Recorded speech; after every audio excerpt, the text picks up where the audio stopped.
Hello, Hingham 3rd, 4th, and 5th graders. Welcome to Holly Hill Farm. It's springtime. My name is John Belber. I'm joined with Janice McPhillips here. We are farm teachers and farm growers. And today, we're starting off in the greenhouse. We do wish you could be here with us in this greenhouse.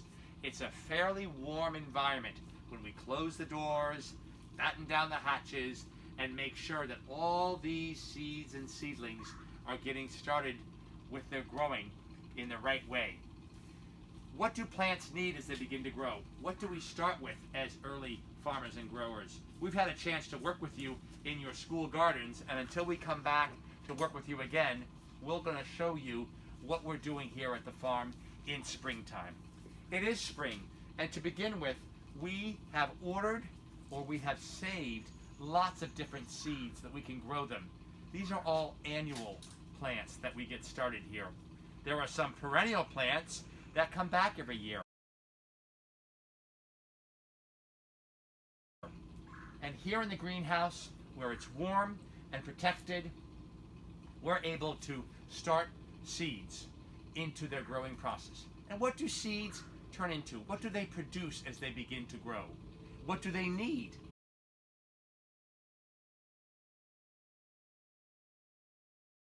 Here in this greenhouse, they need good, healthy soil. I've got some soil I'm going to show you right here. That's important. Beginning food for the seed. Look at the different texture of that and the vermiculite in there and all the healthy ingredients that a little seed needs. When you were little babies, 3rd, 4th, and 5th graders, someone was giving you all the good health that you needed. So here's our potting station where the farmers get started with all of our organic soil. So right there from Vermont, we want to make sure there's all the good mixture and nutrients and vitamins in there for a teeny tiny seed. Farmer Amy is working on some seedlings over there that need to go up into bigger pots. These tiny little root systems that we see over here, they have to begin to spread out. No 3rd, 4th, or 5th grader, I don't think, is wearing teeny tiny shoes anymore from when they were a baby. Instead, these little fragile root systems need to go into a bigger pot. You need to wear the appropriate size shoes. And here is such a bigger pot, 3 inches versus the little tray for this tiny eggplant to grow up into. And look at this, the farmers are organized. And you 3rd, 4th, 5th grade scientists, look, these diamond eggplants were started on 3/16. What's the math on that? Well, it's mid-April, so today's date is April. Today's date, as we make this video, is April 8th. So a while ago on 3/16, 3rd month of the year, these seeds were started, placed right into the tray.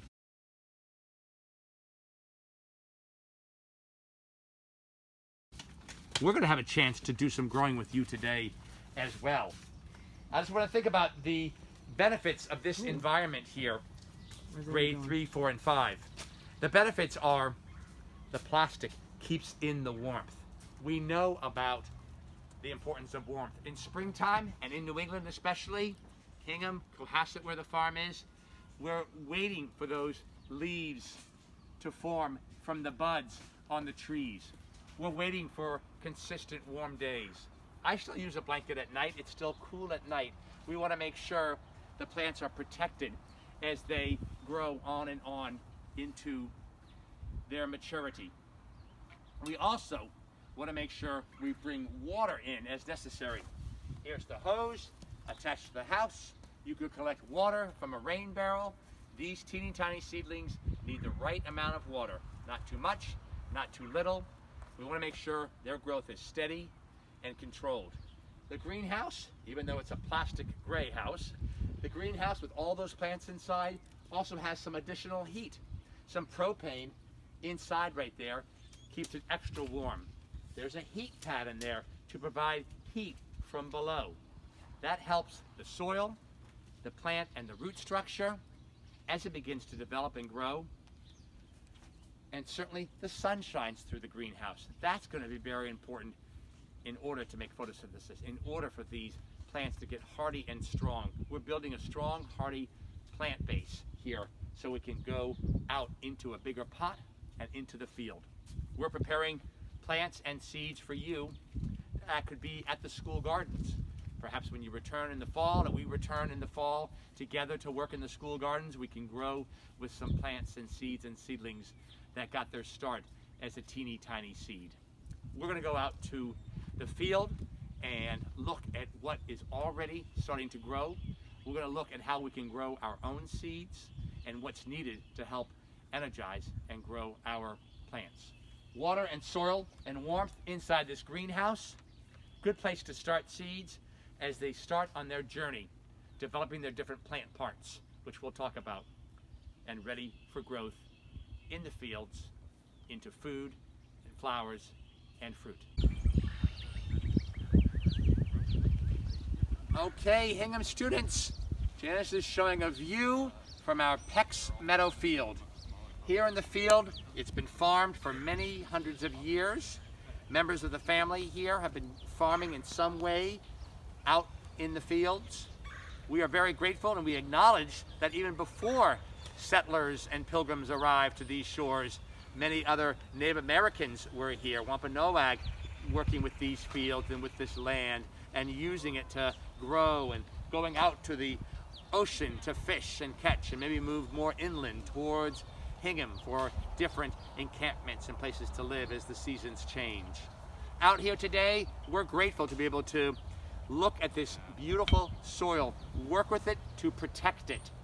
I don't know if you saw in the distance of Janice's picture, there are lots of leaves on the garden beds. That helps protect the soil and keep the soil.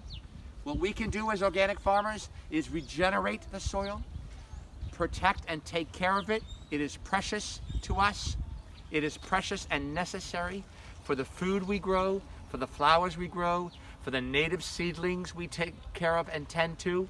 So we have a lot of variety here. There are many different students in one classroom. There are many different kinds of plants in this organic farm field. Right now you see these black bags of sand to help hold down some protection from the bunny rabbits that are getting into the field.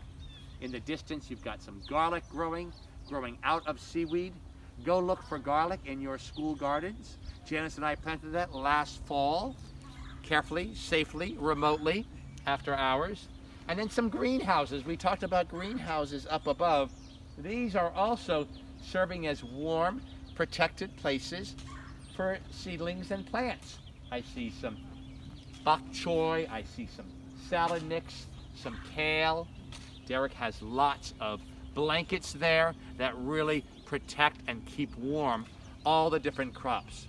More and more, as spring progresses, grades 3, 4, and 5, we are working on figuring out what cool weather crops and what seasonal plants we can put into the ground. And if we can focus right down here, on either side of me, Janice is going to look at 2 rows of seeds already germinating. There's a good vocabulary word for you, 3rd, 4th, and 5th grade.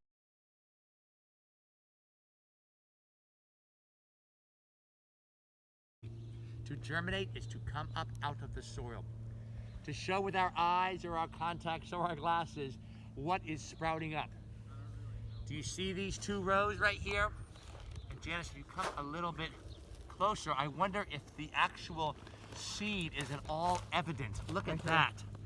She's pointing to, I'm going to speak quietly so as not to disturb the growth there.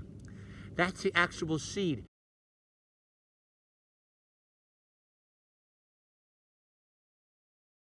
What has that seed done, 3rd, 4th, and 5th grade? Has it begun to sprout? Has it begun to develop roots? I can't see the roots. They are underground. I can see the sprout coming up, and I can see the sugar snap pea seed. This is probably the seed coat. Exactly. It's as if on a warm day you're taking off your coat because it's a bit warmer outside. You needed it in the morning, but now this seedling is set to grow.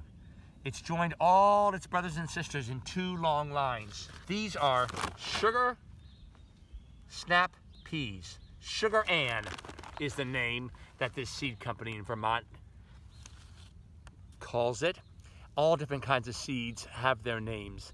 These are small, dried, white, little green, crinkly. Someone says they look like teeth. This is what the farmer did. He, she, and they placed the seeds one at a time, right in a row. Do you see what else is happening with these seedlings? They are given space. There's room for them to grow. They're going to focus on getting tall. Do you see a space in between these two rows? That's going to be for a fence or a trellis to climb up. You might have read about Jack or Jane and their beanstalk and how it climbs up, up, up to the sky. Well, peas are the same way. They are phototropic in that they are up looking for the sun. Our teacher, Sally, calls it the dancing pea as it moves its way up, reaching out. We'll see some seedlings as they begin to grow some more. But here's the start. Here's where the farmer can place these seeds right in the ground. Some spring rain, we hope, will come. The farmers are always watching for rain. So the sun is shining. It's also shining more and more every day. If you notice, take notice of the sunrise early in the morning these days in April, setting later in the evening, all the way till June 21st. The days are lengthening in terms of sunshine. It's still 24 hours a day. It just feels more light and bright because it is. The way our earth is moving and the way the sun is moving, we are receiving more sunlight every day here on the farm, in your homes, in your places of where you live. And that's going to help our plants to grow. Okay, we're going to take a look inside one of these hoop houses.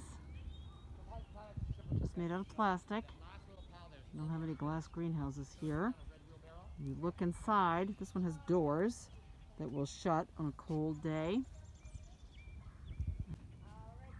Here we are inside, and you can see we have some rainbow chard.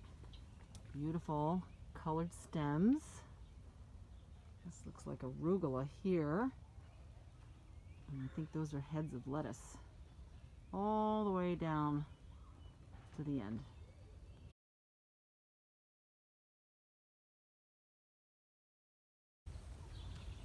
Hi, I'm Derek, and I'm the one of the farm managers here at Holly Hill Farm.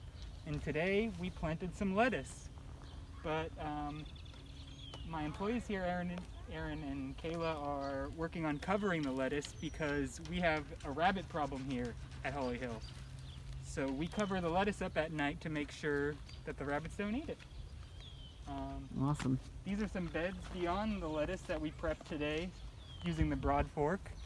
And we'll plant those next week with some more lettuce, turnips, carrots, all sorts of stuff. How many different kinds of fruits and vegetables do we grow here, do you think? Ooh.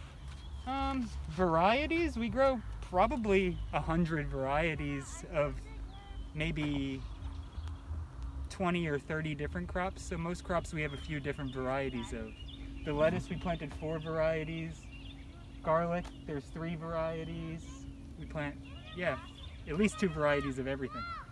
And variety is sort of the secret to resilience, right? Yeah. That way if you have a crop that fails, or if there's a pest, or if rabbits eat something, chances are something else will make it, right? Yeah, different varieties resist different things, resist heat, resist bolting, resist different bugs. So yeah, you gotta diversify is really the key to farming.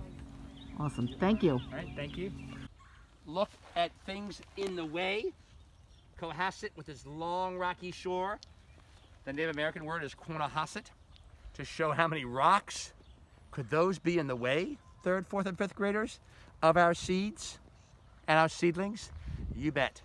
So out they come. We can make a rock pile, we can make a rock wall, we can move them out of the field, because this is not the exact nutrients we need. We need good, healthy soil. And we're going to talk about how we can make that soil even more healthy. I see lettuces being transplanted, scallions being transplanted into the field. Thanks for coming down to the field. Let's go look to see how we can make our soil healthier. Okay, we are at the compost station.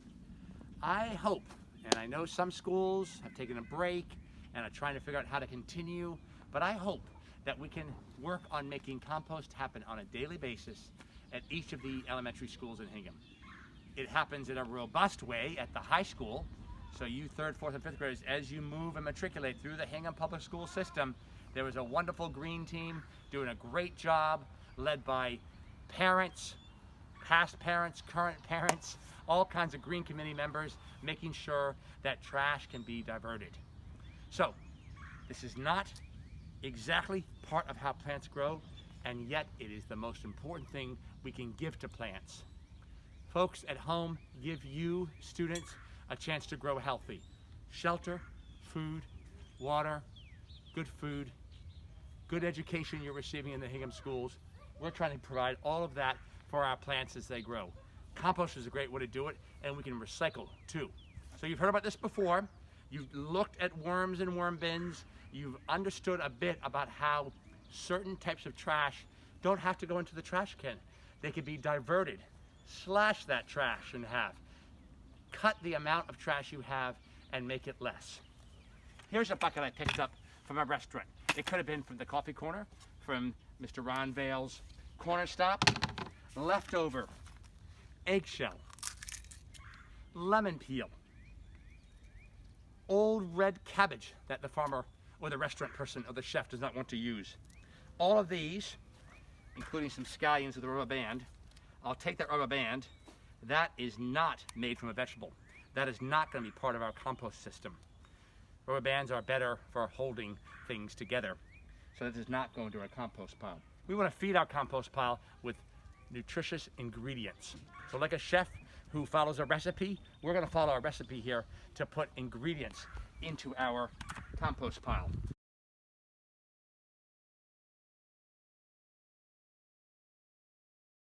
So here's the collected food scraps, no longer in the trash, ready to go into the compost pile. You see our sign says add right there? This is where we add the ingredients. So if I look inside right here, I can give you a little sneak preview. There's some leaves on top. The leaves are made from carbon. The leaves are really terrific to add to the compost, and that helps to break it down. This whole mix and collection are biodegradable, and so they're mixing in here, and what we're getting is compost that's coming along its way. There's a little bit of warmth in there.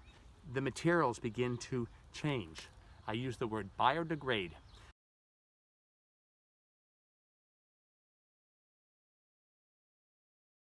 Three parts carbon to 1 part nitrogen into our add pile so that compost can be made.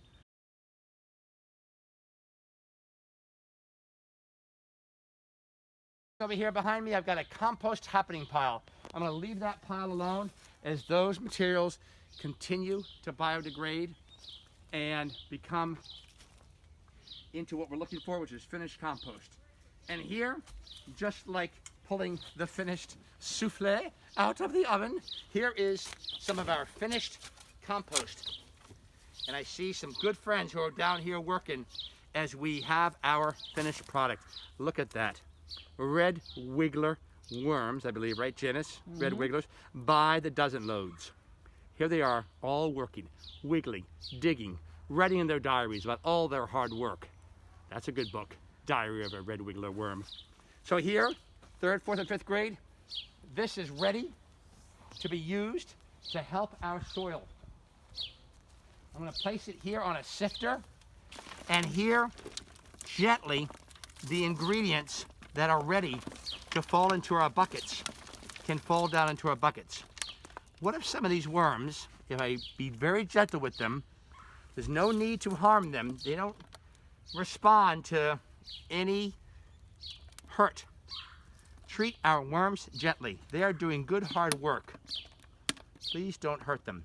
What if they fall into the bin with the compost and we take that to the garden?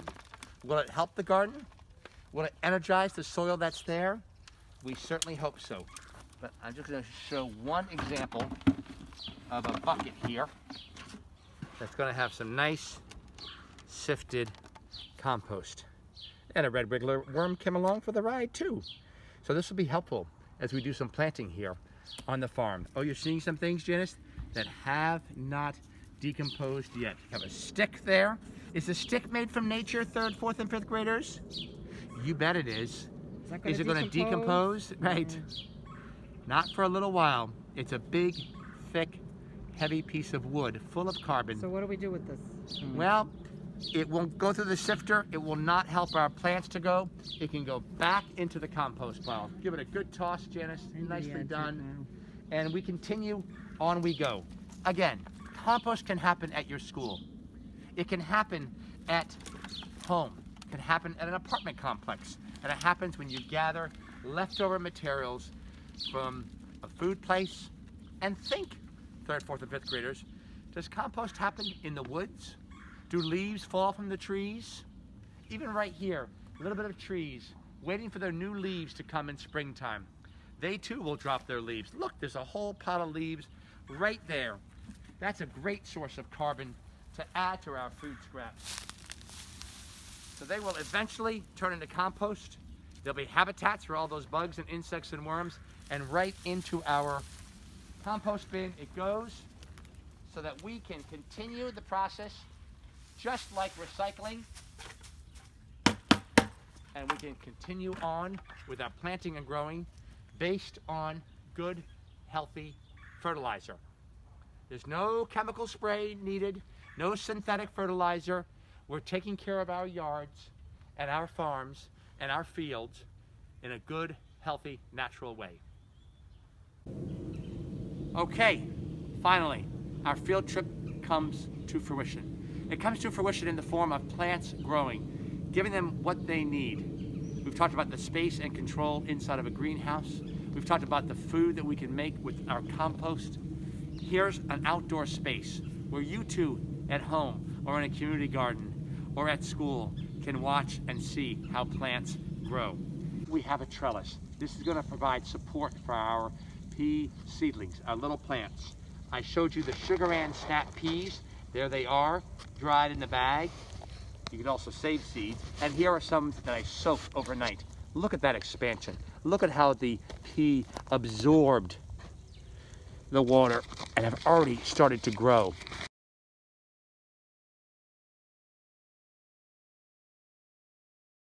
There's even a little sign of growth inside the pea there, where it begins to form with its embryo. What do? We're going to place those seeds right into the ground. And I'm putting them right near to the trellis, grade 3, 4, and 5, so when they grow, that sprout can attach onto the trellis. And here is another advancement. A seedling, a little tiny pea plant. Growing, what's down below? Why, it's the roots. What's coming up above? The stem, the strong, sturdy stem. I see it's developed leaves off to the side of the branches of the main stem, and new farm vocabulary word, tendrils, little tendrils. I'm going to show and reveal back a little bit of the soil to see the old pea that has taken off its shell, taken off its coat right there, and out has sprouted a pea plant. And I see roots. And roots all the way down there. We mentioned those roots are there. I'm going to tuck this right in next to the trellis and encourage that tendril to reach up and attach and climb the vine.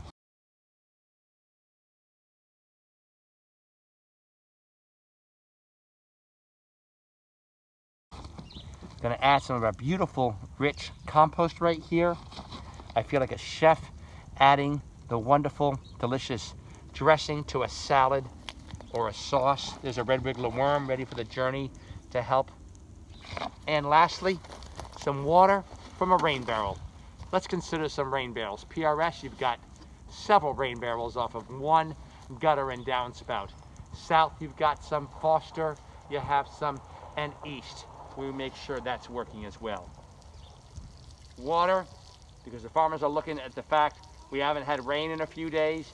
I want to make sure upon transplant, these plants have a good chance to grow. And here's a sneak preview. We've talked about roots. We've talked about stems and leaves and tendrils. Take a look here. What do you see, boys and girls, children in Hingham? Do you see the flower? What is inside the flower? What is internally inside that flower there that's going to be beneficial for the next and last stage of our pea plant? It's pollen. It does not need a buzzing bee to pollinate it. It can self-pollinate, pollinate on its own. Many flowers do need the bees. These sugar snap peas happen to not need pollinators like bees. Once the pollination happens, here's our end result. Here's what we're looking for in June. Safely, carefully, outside, here at the farm, and hopefully at a school garden near you. Sugar snap peas inside the pea pod. The pea pod protects. If I don't eat all of these peas, I could save them next year as seeds and begin the whole cycle again next year. Hingham 3rd, 4th, 5th graders, come to the farm. We have camp. Come back on a field trip. Let's work together again in the school garden. And in the meanwhile, I hope you've enjoyed our visit to the farm. Animals in the distance, compost being made, soil being cared for, and plants having a chance to grow. Thank you, Hingham. Happy growing.